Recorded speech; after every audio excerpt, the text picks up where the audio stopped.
Good morning, everybody. It's that time of the week again. Sunday, the 10th of April, 11:21 my time. Doing things a bit early today because we've got a big day of sport to watch. Got a football match, Masters Golf, and Formula One all in the same day, concluding, which is good. So it's time to get the analysis done on the Sunday a bit earlier. So we're going over EURGBP as always first.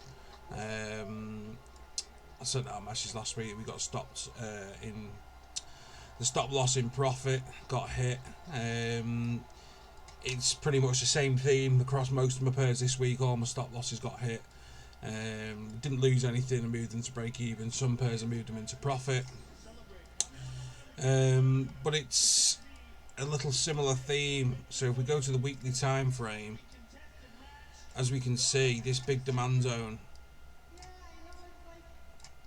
that held from 2016, we're still consolidating inside that demand zone. Now, the longer price consolidates, the bigger the move is going to be in whatever direction it takes next. So that's something to consider. Now, obviously it depends which way is going to be the next. I think it's going to turn bullish because this level of 83 cents seems to be holding quite well. As you can see here, we keep just consolidating for a number of weeks now, possibly a couple of numbers. Virtually the whole of 2022 we've just consolidated along this 83 cents line, really.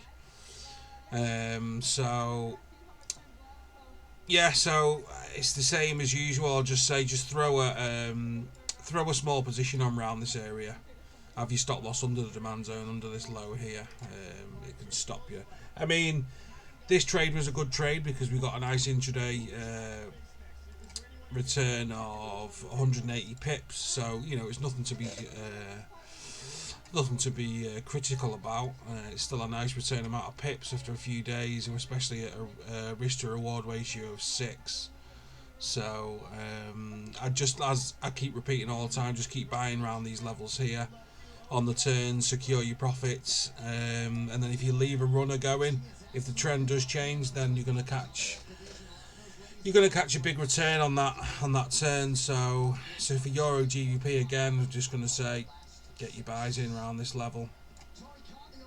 Use a smaller position if you want to increase the size of your stop loss, and just let it swing on this pair. Again, we're aiming to break out of this channel and hit the supply zones at the above here. So that's pretty much the theme for most of the pairs. We're all at turning points. It's either going to be big continuations, which surprised me, or we're going to get turns. So with that, we'll move to GBPJPY, and again, I got stopped out at entry on this one. As we can see, price has revisited where we rejected from the supply zone last time, but with the strong bullish momentum candles that we had in the bull run up to this demand zone on the weekly, we had a rejection, and then we've had a small rise back into this area, as you can see here at this level, 162.3. we're rejecting. The bullish candles are a lot weaker now. We've just finished on a bearish doji last week. So again, I'm going to call a sell on here. Again, if you want to go your stop loss up there, that's a huge amount, so you're going to have to risk a really small amount on your position. Or again, we can go above this previous low on this previous bearish candle, as the price is struggling to break above here anyway. So we can get a nice risk to reward ratio on that one of 5 and above if the trend does change. Critically, we need to break below this level here, which is on the lower time frames. But as you can see, that's been the range since we hit the supply zone last time. So that's what I'm looking for on GJ. Again, selling from this supply zone, looking to move back down. Trend is still bullish, don't get me wrong, but it looks like we're forming an M double top here at this zone. The bearish candles have been quite weak.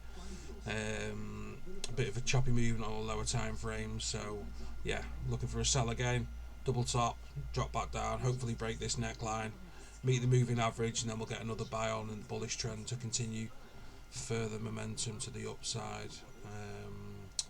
So with that, we'll move to EURAUD. Again, hit stop loss at my entry on this trade. Took the trade. We moved to I think it was 250 pips in profit. I was looking for the big swing, so I just moved my stop loss to entry. I didn't secure pips on this pair, but obviously again I advise you all to do that. If you're booking pips is what makes you profitable long term and not losing as much, cutting your losses short, letting your winners run. Again, but if we look on the weekly time frame, again on a euro pair, we've finished, the candle closed inside this demand zone that's held since 2017. I mean, we've only just started testing it, but again we've closed inside it, so what we might see on EURGBP might happen here. But AUD has been a strong currency lately, so we could see a bit of weakness coming from it and we might see a rise in price here. But again, just get your buys in, small positions from these demand areas, and lock your pips in profit when the position goes into profit. Again, looking for a long swing turn in momentum for volume if you use a small position. It's just pretty much the same thing amongst most euro pairs. With that, we'll go to GU. Again, this is the weekly. We're going to the daily. We visited the demand zone at the bottom. It's a big theme. GBP bears is a double top on GJ, EU, EG. It's all double bottoms, double tops. Testing these big demand zones in the bottom here. The last position that we took on this, we moved 268 pips in profit. I did actually move my stop loss to under this demand zone here for a 1-to-1 risk to reward that I bagged, but again I got stopped out on that. So we've visited this demand zone at the bottom again. If it looks to be holding here, then we could get a buy-in for the long term, but I guess it's dependent on what proceeds next week when the markets play out.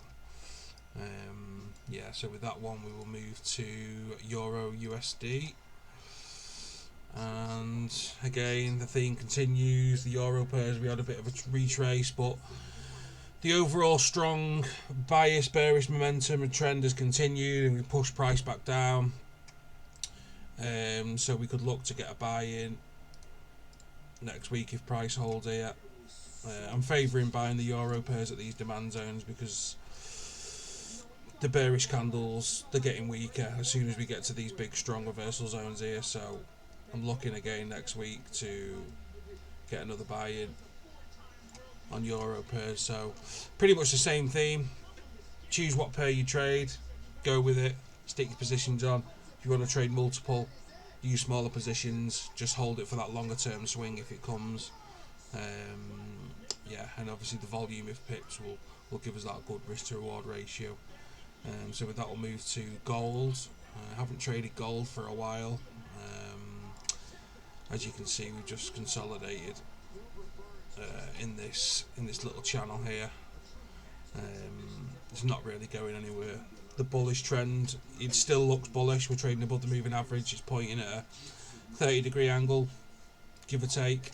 But as I say, we've just pretty much been consolidating sideways since the beginning of March. So there's not much going on. Again, I was looking for price to visit this supply zone at the top here, and if we fail to break above, then I'll be looking for a nice sell on that. So that's what I'm still looking for on gold. If we do hit this demand zone at the bottom here, we could get a rejection for another buy, because as I say, the trend still looks bullish on gold, but it's been consolidating for a couple of months. So yeah, so we're just waiting for a move on gold to react to on that one. And so with that we'll move to Bitcoin, and I got stopped out at 43,000 on this little pullback in price. Now everyone's like, oh, it's crashing because it moved 5%, but it moved 10% here, so it's pretty much nothing. I can pretty much say that we're going to consolidate along this little demand zone here that was created on that push up to break through the previous supply. But again, we've created a higher high, we've created a higher low. So if price does continue just to gather support here at this level at 42,000, 43,000, we could see a push up to break this supply and visit this supply zone up here at the magical 50k mark, which we'd like to see. So I'd like to see a couple more daily candles form here and not break below, and then I'll get another buy in on Bitcoin, pretty much like this. Get some good risk to reward, as again aiming for that 50k mark up here at this supply zone. Yeah, so I'll watch over the next few days, and if price seems to be holding at this level, then I'll get a buy in. I'll get a buy in on Bitcoin on this level of demand zone here. So that's pretty much it this week. A few stop losses hit, some in profit, some at break even. Didn't lose anything. Can't really complain at that. Just to recap, we're going over the swing turns in the euro pairs. Gold, waiting for it to visit either the supply zone above or the demand zone below, because it's just consolidating at the moment. If you trade smaller time frames, you can pretty much catch the swings and buys and sells on in that minor range. It's pretty easy. Again, if you're looking for the bigger, longer trades, we're waiting for the big zones to be met. Bitcoin, as I say, look over the next few days for support to form here and get a buy in at that level. And that's it for this week. Not really much to go over. We're still waiting for some big movement to come in the market. So I will see you all again next week.